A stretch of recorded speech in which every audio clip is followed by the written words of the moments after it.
Although I cannot tell the whole story now, I believe there is enough evidence to show that Útgarða-Loki is another name of Búri, this Búri being what the Vedics call Prajapati, Brahma, and Vishvakarman.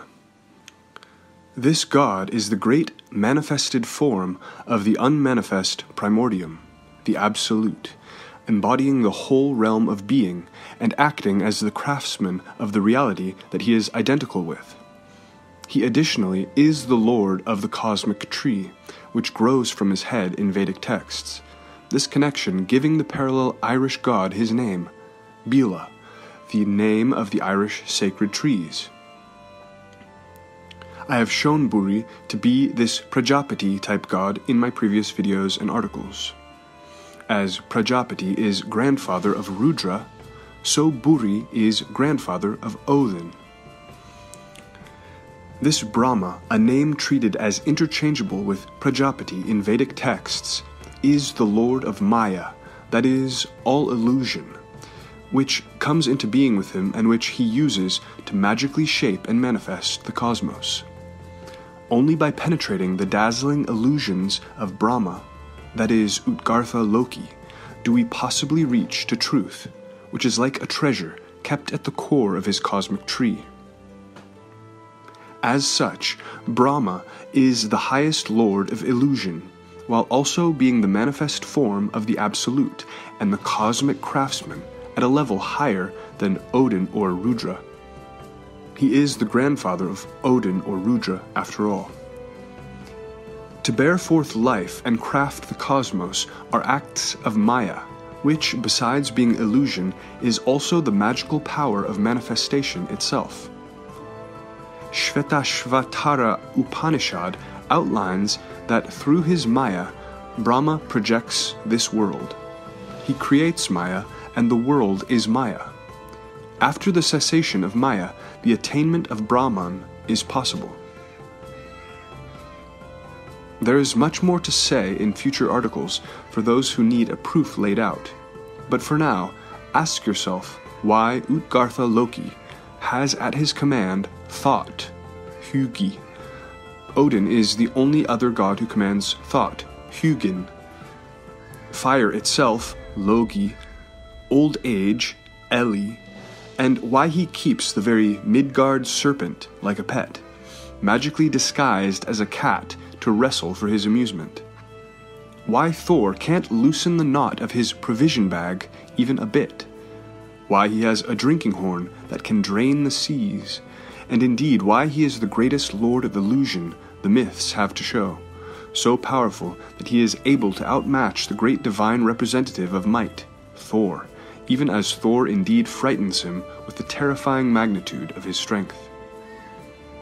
This event is supposed to be an incredible example of Thor's stupendous strength, not a simple symbolic victory over just any normal giant king, but a truly astonishing and cosmically humorous matching of might with the master of reality and unreality, the cosmic giant who is known by the name Búri when he isn't playing tricks. Even the name Útgarð, outyard, marks him as Prajapati. Prajapati embodies the whole realm of being, and so he extends to the farthest limits, the outlands. Thus it is said that Prajapati specifically dwells in the fourth world, beyond the usual three worlds, this fourth world being found at the farthest reaches of the cosmos, and closely connected with the primeval waters that surround the edge of the cosmos, the abyssal waters from which Prajapati first arose. Quote, "The fourth world of Prajapati, which as we have seen before represents totality, and here is called Idam Sarvam, also occurs below the earth in this sixfold classification. The subterranean aspect of this first position is illustrated by Jaimaniya Brahmana 1-270, which has the waters instead of Idam Sarvam as the title of this world. These waters are elsewhere in classifications associated with the fourth world.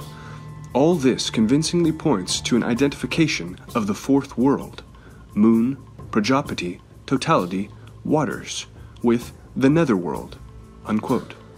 Hank Bodowitz, Vedic Cosmology and Ethics, 203. Quote, "The waters are definitely the primeval waters, and therefore they are associated with Prajapati, just as in the fourth or fifth position of the cosmic classification. The nadir here is connected with the subterranean world. It looks like a combination of south and west," unquote. Bodowitz, page 187. Quote, "The bones are buried in the earth after the cremation, and the earth is invoked with the Yajus, VS 35.6, which states, quote, 'In the deity Prajapati I place you, in the Upodaka world,' unquote. Of course, Prajapati is not the earth, nor does he stay on the earth. Prajapati should be associated with the subterranean waters, which are the continuation of the primeval waters," unquote. Bodowitz, page 190. Quote, "Prajapati, in spite of his incidental equation with the moon, rather is the deity of totality and of the primeval waters, the situation before any differentiation took place," unquote. Bodowitz, page 206. In Celtic mythology, we call this god, who the Christianized legends paint as a hunched-over demon reminiscent of one Christianized depiction of Útgarða-Loki, by many names: Crom Cruach, Ken Croithi, meaning the head of all gods, Kuana, Bila, Beli, and also in another form, Llaphelis. Why did this particular god need to be identified as the head of all the gods, while also being demonized so aggressively? Why indeed is the mythic parallel of Útgarða-Loki in other branches always some good deity and not any old brute giant? In Vedic tradition, the parallel myth is enacted by Hanuman, when Bhima meets Hanuman, at least in part, Hanuman perhaps standing in as a manifestation of Brahma, and paralleling Útgarða-Loki in his Screamir form. In Gaelic tradition, he is Kuana. See the hospitality of Kuana's house. A hospitable and mysterious figure whose name means elegant or dear, or possibly hill. The hill, like the tree, is a symbol of this god type, as he is the axis mundi god. Cruach, as in Crom Cruach, similarly means pile, heap, mound, or hill. In Sumerian myth, he is not mythically different, and is readily identifiable as the same god type. He is Enki, high god and primordial lord residing in the abyssal waters, trickster magician, creator and craftsman, giver of life, and much more. As the primeval waters flow from Enki, so also the male and female sacred trees grow up next to him. Comparative scholars have generally failed to note that Prajapati is the lord of primeval waters, and Brahma the lord of Maya, and thus they have failed to realize that Enki, the trickster god of creation, is this very same god type, with a whole extensive mythos that matches Prajapati's. Enki's name is believed either to come from Enki, lord of the earth, or Enkur, lord of the mound. For other examples of this god type, see Zoroastrian Ahura Mazda and Egyptian Atum. A fragment of a Sumerian myth tells how the warrior god Ninurta, parallel of Thor, has just defeated the bird of the abyssal waters, or the Abzu, and is confronted by Enki at the gate of the abyss, which would parallel the position of Castle Utgard at the edge of the cosmos. Remember that Thor likewise is on his way to catch the serpent of the abyssal waters, the Midgard serpent, when he is confronted by Útgarða-Loki, and so the connected tale is comparable in both cases. Quote, "Against Ninurta, Enki fashioned a turtle from the clay of the Abzu, the abyss. Against him he stationed the turtle at an opening at the gate of the Abzu. Enki talked to him near the place of the ambush, and brought him to the place where the turtle was. The turtle was able to grab Ninurta's tendon from behind. the hero Ninurta managed to turn back its feet. Enki, as if perplexed, said, "What is this?" Unquote. This is from the text known as Ninurta and the Turtle. If you blinked, you would miss the diamond that is here preserved in this tiny fragment. While Útgarða-Loki has Thor fight the Midgard serpent in the form of a cat, Enki has Ninurta fight a turtle made of the clay from the waters of the abyss. Both are amphibious reptiles of the abyssal waters, and both are overwhelmingly powerful. Then the very same hyper-specific thing happens in each fight. The warrior god is able to move the feet of the abyss creature, and that is all. Thor lifts one paw of the cat serpent, and Ninurta turns back the feet of the turtle. The warrior god loses the fight in the end in both cases, but he is able to move the feet of the unstoppable monster. This outwardly seems like a slight thing, but Enki, exactly like Útgarða-Loki, knows full well just how much strength this would take, and he is surprised and terrified, shaken to his core, at the warrior god being capable of such strength. Quote, Enki, as if perplexed, said, "What is this?" Unquote. Likewise, Útgarða-Loki, having seen Thor move the foot of the cat, who is the Midgard serpent, along with other feats, says, quote, "Now I will tell thee the truth, now that thou art come out of the castle. And if I live and am able to prevail, then thou shalt never again come into it. And this I know, by my troth, that thou shouldst never have come into it, if I had known before that thou hadst so much strength in thee, and that thou shouldst so nearly have had us in great peril." Unquote. Útgarða-Loki is perplexed and frightened by the strength Thor has displayed, like Enki had been in his myth. These are the same myth, and the god who has woven this primordial tradition with his life-giving magic does not care whether you accept a shared origin between Norse and Sumerian myth or not. It is plain enough to see in this case. Enki is mythically identical to Útgarða-Loki, and is demonstrably the Prajapati of the Sumerians in his other mythology. Even as Thor at first believes the inhabitants of Castle Útgarð to be a normal host of giants, for them to be revealed in the end to actually be no mere giants at all, but instead universal forces that structure our reality: fire, thought, old age, and the world serpent. So also the king of this host and lord of the castle at the edge of the cosmos can be no mere giant, but must be above even these universal forces. To believe him to be nothing but a tricky giant king would be to fall for the greatest of all his illusions.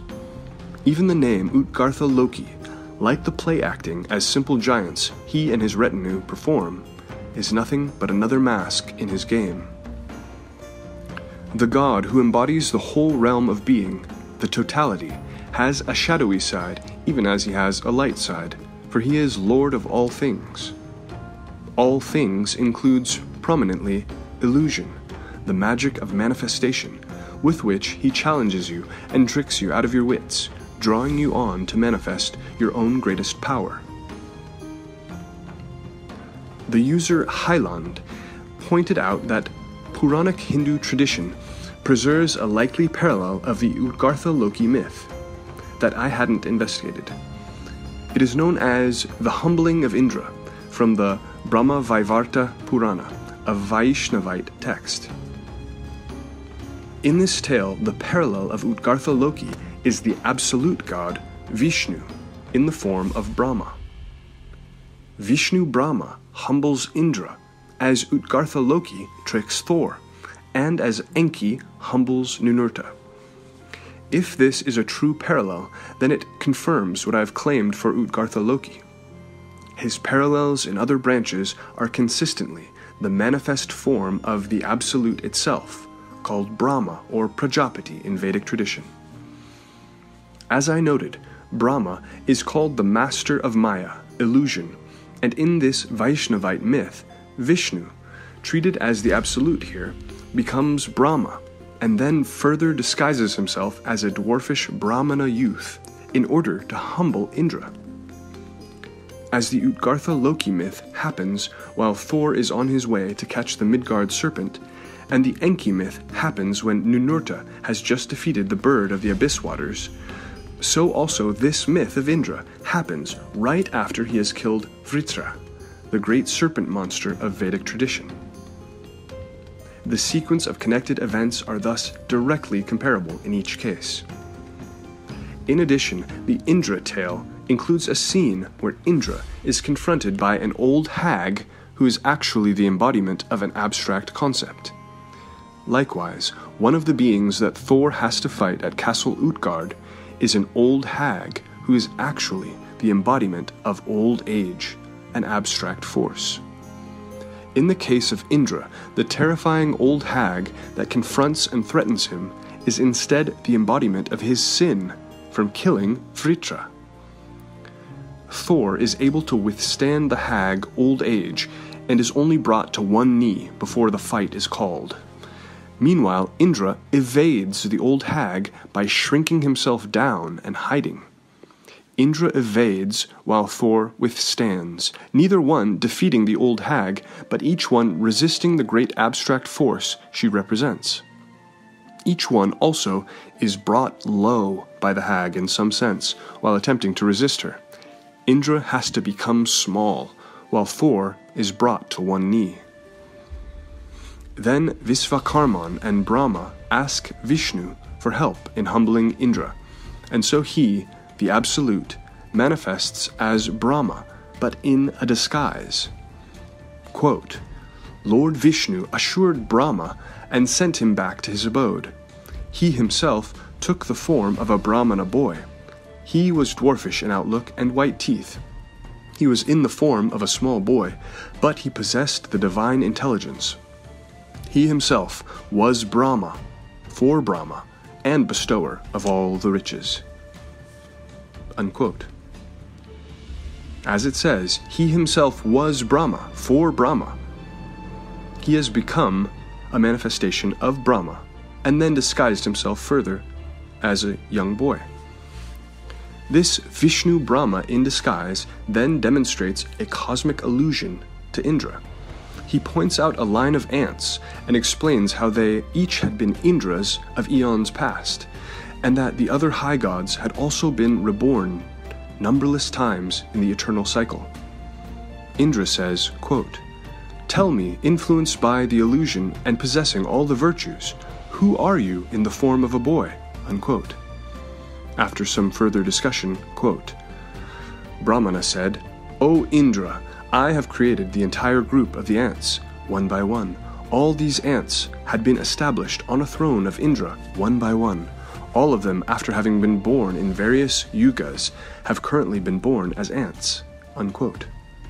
He also gives Indra a lesson about time and death, perhaps again reminiscent of Thor's fight with old age and the other unbeatable cosmic forces that structure reality that Thor and Loki have to contend with. Quote, In this universe, with the combination of time, the death hovers around the head of everyone. Everything of the creatures, irrespective of good and bad, are like the water bubbles, unquote, Vishnu Brahma says. Quote, On hearing this, Indra was immensely surprised. He stopped thinking so much of himself. Unquote. An ascetic appears to speak to the youth, demonstrates devotion, and then disappears to Shiva's domain. After this, quote, Indra looked at the whole scene like a dream, unquote. Similarly, Útgarða-Loki vanishes in a flash after explaining his illusion, leaving Thor in a state of wonder. Indra acknowledges his duty to Vishvakarman, gives him numerous precious gems, and honors him. He then goes to learn Dharma and scripture from Indrani and Brihaspati, filled with a greater piety. As Highland summarized the parallel, quote, There are some big differences both superficially and in theme, but ultimately the Thunderer is confronted with a cosmic reality that causes them to question their strength and powers and checks their pride. And though both, Thor and Indra, are slandered somewhat, they're also redeemed in the end. Indra must do his important karmic duty, and Thor was in fact struggling against, well, you know the story, unquote. That is, against the manifest form of the Absolute and the forces that structure reality. As such, both the Indian and ancient Sumerian traditions have strong parallels to Útgarða-Loki, and these parallels are each the manifest form of the Absolute, the god known as Brahma or Prajapati by the Vedics. This is the god who is also called Búri in the Norse creation myth, as I've repeatedly shown. To ignore these blatant parallels would be to fail to understand the entire lesson of Útgarða-Loki's myth, which is a lesson about reality itself, that can only be taught by the master of reality and unreality. To hide one's head in the sand here and fail to recognize the identity of Útgarða-Loki would be to succumb to illusion indeed. There are yet more surviving versions of the humbling of Indra, this Indian myth that parallels the Thor and Útgarða-Loki myth. The likely earliest version is from the Chandogya Upanishad, and in this version, Indra is humbled by the trickery of Prajapati, the god who in the Vedas is the manifest totality or form of the Absolute. So in the previously mentioned Vaishnavite version, Indra is humbled by Vishnu Brahma, the Absolute in the form of Brahma, and in the early Upanishad version, he is humbled by Prajapati, the manifest form of the Absolute as it is known in the Vedas. This clearly supports what I have been claiming. The original myth would have been the Thunderer humbled by the Prajapati aka Brahma type god. These two names were used interchangeably for the same god in the Vedic period. In the Upanishad version, both Indra and a chief of the demons, Virokana, together are tricked by the deceptive words of Prajapati. This early version then parallels the fact that Thor and the demonic Loki go together to Útgarða-Loki, where both are tricked. We might presume then that the archaic Indo-European version of this myth could have had the Thunderer and chief demon both being tricked by the high god, as in the Norse and Upanishadic versions. A Shaivite version also exists, in which it is Shiva, treated as the Absolute or Brahman, who takes a manifest form called Virupaksha. Indra, presuming himself the lord of the universe, is exhibiting a fight between rutting elephants. Virupaksha Shiva shows him a fight between two great mountains. This sight humbles Indra, and he begins to listen to the teachings of Virupaksha Shiva, who teaches him the nature of the self that is beyond illusion, as in the other Indian versions, including the Upanishadic version. The contrast between the elephants and the mountains shows the smallness of Indra's powers in comparison with the power of the Absolute, as the sight of the ants does in the Vaishnava version. And it also reminds us of one of the illusions that Útgarða-Loki tricks Thor with. In the form of the enormous giant Skrymir, Útgarða-Loki makes Thor believe he has struck him in the head with his hammer. But Útgarða-Loki has really moved a mountain in the way to deflect the blow. His illusion is so powerful, however, that it appears to Thor that he really has struck the giant's head.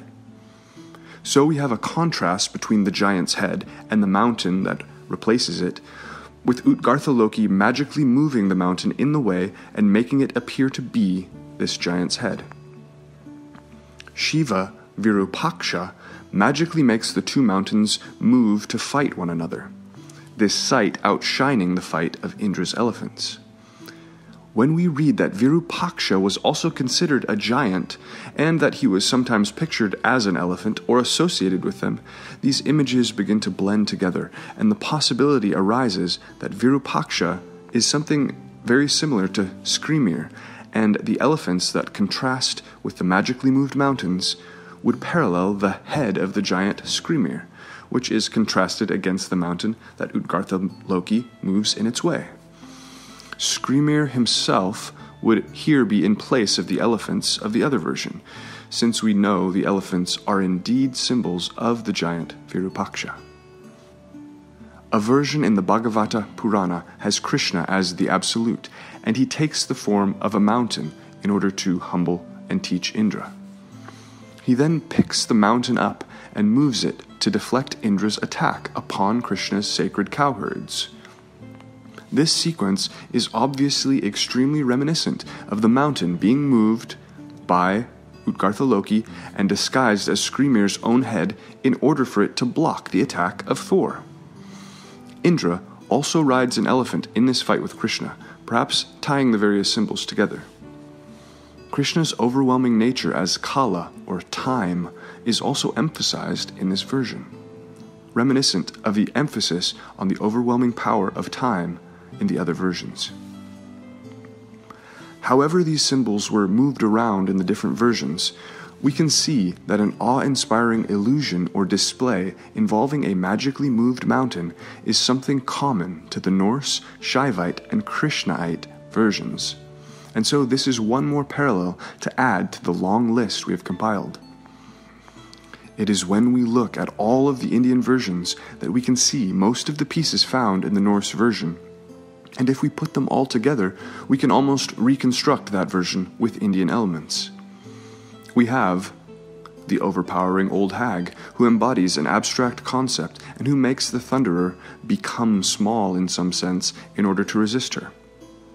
The illusion of the magically moved mountains, perhaps used to block the thunderer's attack. The thunderer and chief demon both going to Prajapati and being tricked, as with Thor and Loki. The heavy emphasis on this whole encounter being a lesson about time and death as structuring elements of the cosmos that cannot be fully defeated. And the thunderer either being directly on his way to or from his fight with the great serpent monster. The idea that Indra is considering himself the lord of the universe or is trying to become such is also repeated in a few of the Indian versions, and this is consistent with the Sumerian version, where Ninurta is on his way to challenge to become king of the gods. This is why Enki must humble him, and he does so successfully. This element does not seem to be present in the Norse version, and so it must simply have been de-emphasized and forgotten in that tradition. And finally, we have the previously mentioned fight against the abyss monster and the moving of its feet by the warrior god, which frightens the trickster high god. These details once again tie the Norse and Sumerian versions closely together. So thorough are the parallels that I have listed that if we were to take these Sumerian parallels plus the listed Indian parallels, we could indeed almost reconstitute the whole Norse tale, with a few elements missing, of course. The most important detail to me, however, is that it is Prajapati in the earliest Upanishadic version, and Vishnu Brahma in the Vaishnava version, who is the trickster high god and parallel of Útgarða-Loki. The conclusion from all of these parallels is as unavoidable as old age, and as awe-inspiring as the sight of two fighting mountains. Útgarða-Loki is Prajapati, aka Brahma, the god of totality and trickster lord of magical generation. Prajapati is origin of all the gods and grandfather of Rudra, as Búri is origin of the gods and grandfather of Odin, born from the ice during the creation, as Prajapati is born from the waters during the creation. And thus Útgarða-Loki is none other than Búri at play. The connection I am claiming between Búri and Útgarða-Loki is not arbitrary, but absolutely necessitated by the evidence. However, all the details will remain to be explained until the chapters of my next book are completed. If you truly study and understand the full mythos of Prajapati and Enki and the other gods in their web of parallels, your questions will be answered and the picture will complete itself. For now, I don't have the time to walk through each step, but I have pointed out the way. My book, Taliesin's Map, The Comparative Guide to Celtic Mythology, is available from Amazon. Link in the description.